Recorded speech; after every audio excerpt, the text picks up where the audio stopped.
மக்காரி நம்ம என்ன செய்ய போகிறது பச்சைப்புளி ரசம். நம்ம கேசவன் யூடியூப் சேனலில் இதை பார்த்து அதான் செய்ய போகிறோம். அது ஃபஸ்ட்டு பூண்டு கொஞ்சம் நல்ல மிளகு, அப்புறம் கொஞ்சம் ஜீரகம்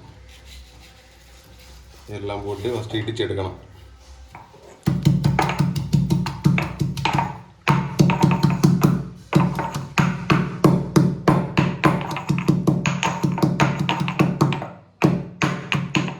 இடித்து எடுத்துட்டு நம்ம இதில் புளி கரைச்சி வச்ச வெல்லம் அதில் வந்து இதை போடியும். அடுத்து சின்ன உள்ளியும் அதுபோல் இடித்து எடுக்கணும்.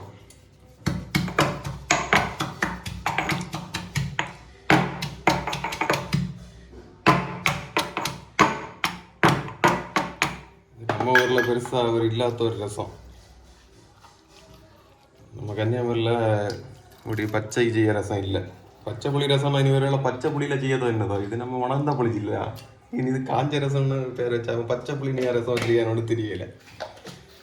அது நமக்கு ஆராய்ச்சி பண்ணி பார்ப்போம். அடுத்தது பச்சை மிளகையும் இடிச்சேன்.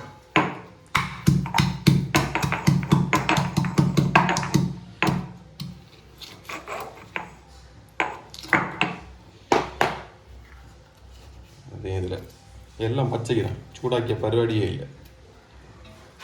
அடுத்தது கறிவேப்பிலை பிச்சு கொஞ்சம் கசக்கி போட்டால் வந்து. அதுக்கு அடுத்தது மல்லி இலை. இவ்வளோ தவிர அது கொஞ்சம் எடுத்துட்டோம். மற்ற மல்லி இலையும் நமக்கு தேவை போல். மல்லி இலையை ஃப்ளேவர் பிடிச்சோன்னா நிறைய போடுவோம், இல்லைன்னா குறைச்சி போடுவோம். இல்லை நல்ல இலை தான். ஓகே, போட்டுட்டு உப்பு போட்டு ஒரு மிக்சிங், அவ்வளோதான். ரசம் ரெடி. தேவைக்கு உப்பு, பெருங்காயத்தூள்,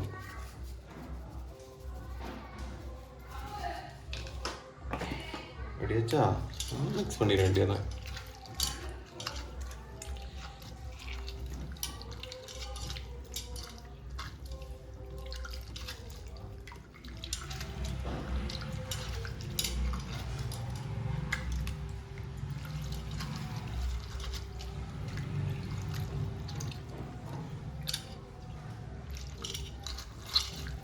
எல்லாம் ஐட்டம் அப்படி பச்சைக்கு தான் கிடக்கும். சீக்கிரம் முடியும், நிமிஷம் கொண்டு ரெடி பண்ணிடலாம். அதுபோல் நல்ல ஜீரண சக்திகள் போட்டாங்க. டேஸ்ட் அடிச்சு பார்ப்போமா?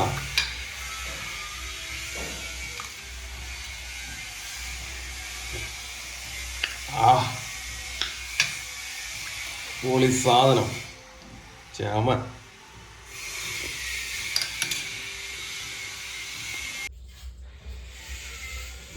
നല്ല ചോറും ചിക്കനും പച്ചപ്പുളി രസമും സാப்பிட்டு നോക്കുമ്പോ ഇത് മറ്റേ ചിക്കന് മാങ്ക ഇത് കണ്ടാണ് അവിടെ മട്ടൻ.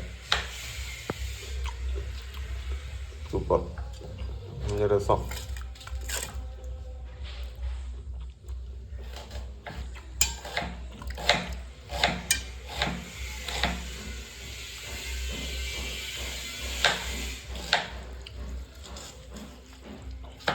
எவ்வளோமா